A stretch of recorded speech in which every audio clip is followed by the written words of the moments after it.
而家係2025年11月29號，大埔宏福苑嗰個火警已經好似 settle 咗啦。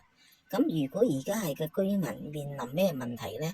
就係面臨要住屋啦，住屋係急於揾現時要住嘅地方，但係咁嚴峻嘅事情係，好似話有成1200戶仲係供緊樓嘅。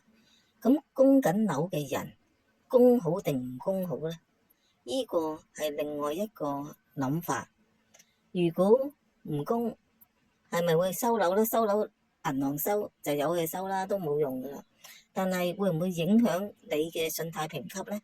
會唔會影響你日後冇一層樓，保險賠嘅時候係咪賠俾你呢？